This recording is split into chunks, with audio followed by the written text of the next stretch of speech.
Եթերում Քյավառ հեռուստաընկերության Գեղամա օր լրատվականն է, այսօր 6 դեկտեմբերի օրը շաբաթ, բարի երեկո։ Մարտունի համայնքի լիճ բնակավայրում սուբվենցիոն ծրագրերով մի շարք ենթակառուցվածքներ են բարեկարգվում։ Մինչև տարեվերջ գյուղի շուրջ 1 տասնյակ փողոց կլուսավորվի, իսկ գալիք գյուղատնտեսական տարվա համար արդեն լուծված կլինեն գյուղի 2 թաղամասերի ոռոգման ցանցերի հետ կապված խնդիրները։ Մարտունի համայնքի լիճք գյուղում ոռոգման նոր համակարգ է կառուցվում։ Շինարարությունն ընդգրկում է գյուղի A2 թաղամասի 9-րդ և A5 թաղամասի 4-րդ փողոցները։ Տասնյակ տարիներ այս թաղամասերի բնակիչները ոռոգումն իրականացրել են մեծ դժվարությամբ գրունտային առուներով։ Իսկապես բնակիչները ջրի խնդիրներ են ունենում, այսինքն չէր հասնում բնակչին սպառողին ոռոգման ջուրը։ Այդ իսկ պատճառով մենք որոշեցինք, որ սա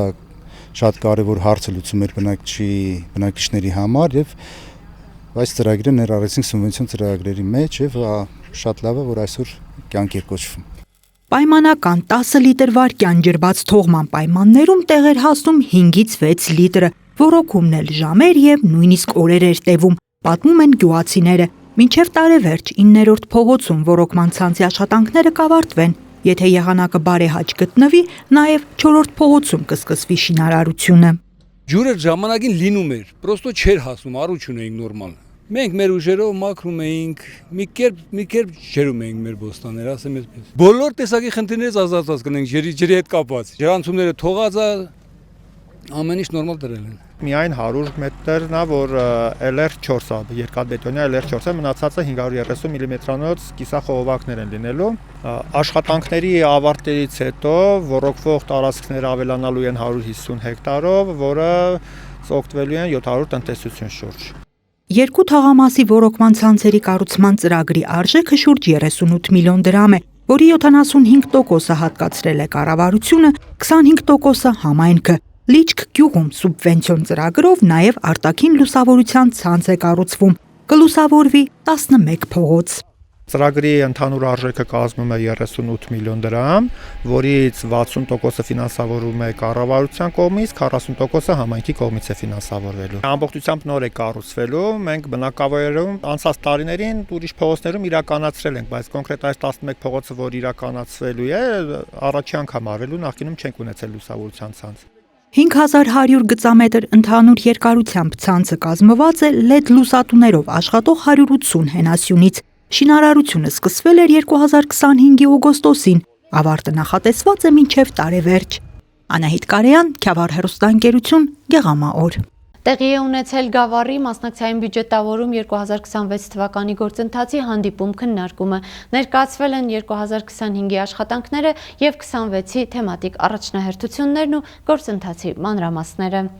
Գավառ համայնքի բնակիչները, հասարակական կազմակերպությունները եւ նախաձեռնող խմբերը հնարավորություն ունեն իրենց գաղափարները ծառայեցնելու համայնքի զարգացմանը։ Սա հնարավոր է մասնակցային բյուջետավորում գործընթացի միջոցով։ Թե ինչ է իրենից ներկայացնում այս գործընթացը, մեկնաբանվել է մասնակցային բյուջետավորում 2026-ի բաց քննարկում հանդիպման ընթացքում։ Գավառ համայնքում մեկնարկել է մասնակցային բյուջետավորում 2026 թվականի գործընթացը։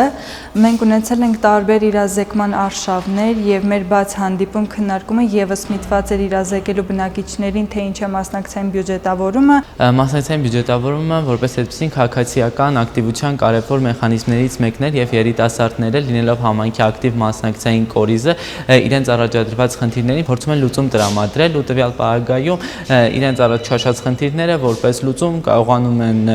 կյանքի կոչել, որպես ծրագիր ներկայացնել եւ ստանալ ֆինանսական ու տեխնիկական աջակցություն։ Մանվելը Restart Գավառ երիտասարդական հասարակական կազմակերպության ներկայացուցիչը, ով 2024 եւ 2025 թվականներին ակտիվորեն մասնակցել է Գավառում իրականացվող մասնակցային բյուջետավորում գործընթացին։ 2026-ին եւս Մանվելը ներգրավված է աշխատանքներում։ Restart Գավառ երիտասարդական հասարակական կազմակերպությունը անդադ աշխատելով երիտասարդների հետ միշտ նրանցից ստանում էր խնդիրներ ու խնդիրներին արձագանք փորձեց տրամադրել նաև մասնակցային բյուջետավորման միջոցով նրանց կողմից առաջադրված խնդիրների հիման վրա թե 2024 թե 2025 թվականի մասնակցային բյուջետավորման ծրագրին դիմեց հայտով եւ 2 տարիներն էլ հաջողություն գրանցվեցին, ստեղծեց Restart Zone Street Workout-ը։ Այս տարի եւս պլանավորում ենք երիտասարդների խնդիրների հիման վրա նոր ծրագրերով դիմել մասնակցային բյուջետավորմանը եւ նոր ծրագրեր իրականացնել նաեւ այս տարում։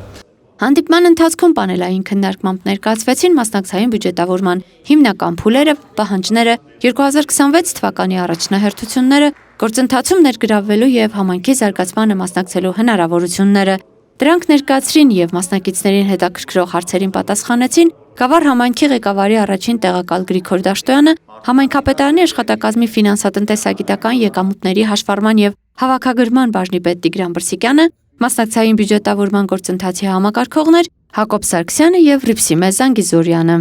Գավառ համայնքը արդեն 3-րդ տարին է ինչ իրականացնում է մասնակցային բյուջետավորումը եւ սա երկրորդ տարին է, որ տեղի է ունենում համաֆինանսավորում եւ պետության կողմից եւ համայնքի կողմից։ Մարդկանց իրազեկել ենք ավականու կողմից սահմանված առաջնահերթությունները, որոնք են երիտասարդությունը, կրթությունը, մշակույթը, սպորտը եւ կանաչապատումը։ Քննարկմանը մասնակցում էին հանդիպման մասին նախորոք տեղադրված հայտարարությամբ հետաքրքրված բնակիչներ, հասարակական կազմակերպություններ, նախաձեռնող խմբերի ներկայացուցիչներ, աշակերտներ եւ հանդիպմանը հրավիրված ավականու անդամներ, համայնքապատկան եւ այլ կառույցների շահագրգիռ ներկայացուցիչներ։ Մասնակցային բյուջետավորման առաջարկների ընդունումը մեկնարկել է դեկտեմբերի 1-ից եւ շարունակվելու է մինչեւ հունվարի 9-ը։ Առաջարկների ընդունումից հետո հանձնաժողովը կգնահատի առաջարկները, կտեսնենք որոնք են իրագործելի եւ որոնք ոչ, որոնք են արդյոք համապատասխանում չափորոշիչներին, այնուհետեւ կանցկացվի քվեարկության փուլը, քվեարկության փուլից հետո հաղթող ճանաչված ծրագրերը կանցնեն իրագործման փուլ։ Քայտադիմումի ձևանմուշը հասանելի է Գավառի համայնքապետարանի պաշտոնական կայք էջում։ Ալվարդ Մանուկյան, Արփիկ Կակոյան, Քյավառ հեռուստաընկերություն, Գեղամաօր։ Գործնական հագուկապ, հաղորդակցություն, քաղաքավարություն, կոնֆլիկտների հաղթահարում, աշխատանքային էթիկային առնչվող այս եւ այլ հարցեր է պարզաբանել մասնագետը Գավառ քաղաքում կայացած հանդիպում դասախոսության շրջանակում։ Ներկաների մեծ մասը մանկավարժներ եւ կրթության ոլորտին առնչվող այլ աշխատողներ են եղել։ Ինչպես ճիշտ բարևել ձեռք սեղմումով, ինչպես ներկայանալ եւ ներկայացնել զրուցակցին, ինչ կեցվածքով նստել եւ անգամ ինչ գույնի գուլպա կրել գործարար միջավայրում։ Աշխատանքային էթիկայի բազմաթիվ այլ հարցերի եւս անդրադառնում է գործարար էթիկայի եւ էթիկետի միջազգային որակավորում ունեցող մասնագետ Սյուզաննա Գաբրիելյանը։ Եթե մարդը ասում է բարև ձեզ, ես Սյուզաննան եմ, ազգանս Գաբրիելյան, ըստ էթիկետի նորմի դուք իրավունք չունեք իրեն ասելու Սյուզաննա։ Այո։ Այսինքն ինքը ձեզ տալիս է կոդ։ Եթե պետք լիներ, կասեր Սյուզաննա։